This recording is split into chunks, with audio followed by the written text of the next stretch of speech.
I'm gliding up to the hurdle in this position, just rolling. You get some sections where you see where the guys are going over the barriers there. You have a slight little bit of downhill going into the barriers. Like getting your technique that polished, you can actually save energy there and actually rest. I think technique probably takes less time per day.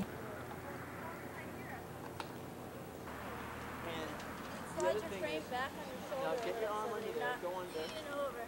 Now, it's a little funny because it's the side of the right. There's a lot of room, but when you turn it, yep. Boy, and then you got And then Now the bike is on your you shoulder. hold on It moves with you. tight there. you can use it for a little momentum as you're running. The other thing is, it's what? I think so too. And that's why you got to try and find out what works best for you, what's comfortable. The other thing is I use the down tube in my arm to control my bike.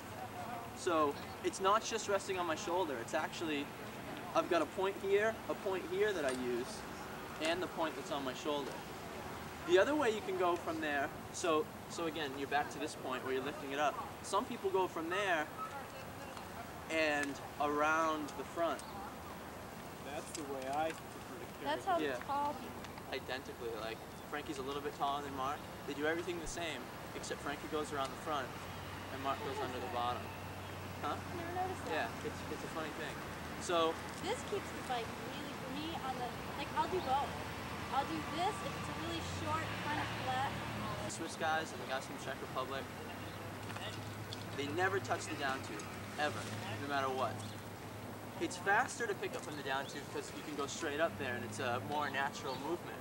But if your down tube's covered in mud, you don't want to grab your down tube, then put your hand up here in your STI or whatever you're using. And half of those guys are still using bar and shifters because it's so muddy and the STI doesn't hold up against the mud as much. So those guys, you know, they'll pick up like this for the flat hurdles like we did. But when they're going to run, they'll actually grab the top tube underhand and go up like this. And then from there, because their hand is already kind of in this high position, they typically go around the front. And the Swiss guys, and this isn't something that I really recommend because it's definitely not, just go right to there. And a lot of them hold like this. And it's one of those weird things where this guy Albert Zweifel, 20 years ago, carried this way, and he was like the god of Swiss cross, so everybody copied. Sort of like why everybody in Valencia has a lisp, because the king had a lisp, so everybody has one too. It's the same thing. Yeah, it'll make a big difference. This may be the easiest way for you to carry So if it's, and you got to figure out where this technique is slower, but in muddy conditions, it's better because nothing gets muddy. So you go there, and then typically if you're going from there, it's easy to go around the head tube, and then to go under the down tube. You're trying to stay away from the mud, so you go around the front.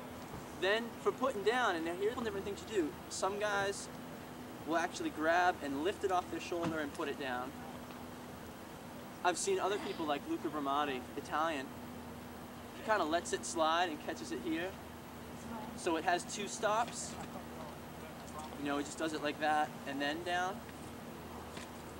For me, I never want the bike to be out of my control, and if I were using that technique, I like to be able to hold on to it all the time.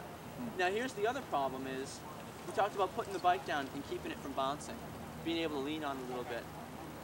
With this technique too, that's your other problem is when you're putting it down, it's harder to control it because you're underhanded. It's much, muscularly, it's much easier to lift from that side. Your left hand could be Because they're trying not to touch the top tube. Yeah, when I'm putting it down, I'll actually usually grab in front. I'll let the bike slide forward a little bit. So, because you need room. Yeah, so I put it down the same way I pitched it up. And so for that, I just put it down and I kind of lean over a little bit. And again, push on it just like I was doing it from here. So the fastest way to do it is the first way we showed you, which is to grab the down tube up and either, depending on your preference, either go around the head tube or go under. And I think, you know, this is the shortest distance. With the bike out. And for me, the bike opens up when I put it on because the bars turn. That opens up this whole area. I only have to go from here to here, as opposed to from here all the way around. You don't have to doing have so much one thing more. to do all the time. Situationally, So that we run to the top of the hill. Where you'll mount will be between the two turns. So we'll demonstrate a couple and then we'll all do it. So again, I'm flipping out early with the left. Right.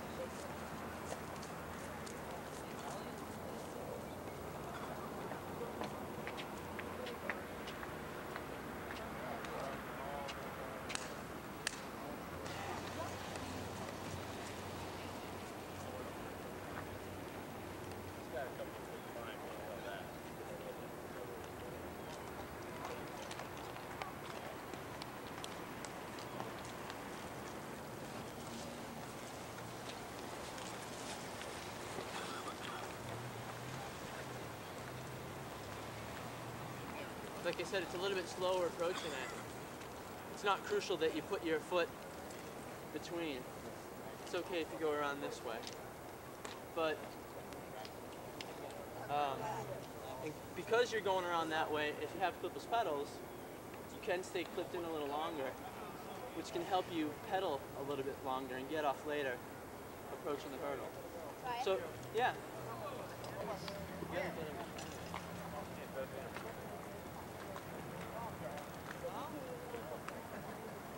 Over your hand. Think about where you want to put it.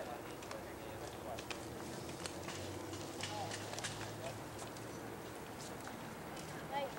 Sit down, go through, go under. No, go under. Yeah, there you go.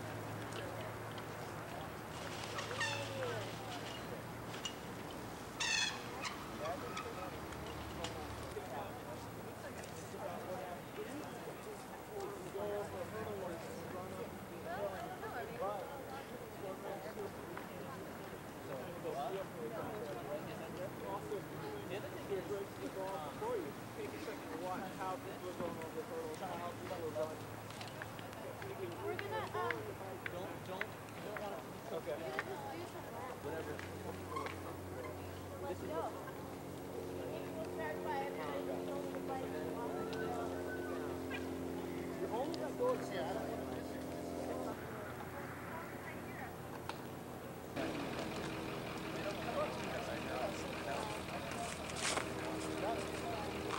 If you're following somebody, don't go right behind them. I always race start waiting, I ballot it out all the time for NASCAR 5. Every time we come to a barrier, I always go either one side or the other. I'm going over this. If it's screwed up, then I'm going to slam right into number 2. I never line up with anybody behind me.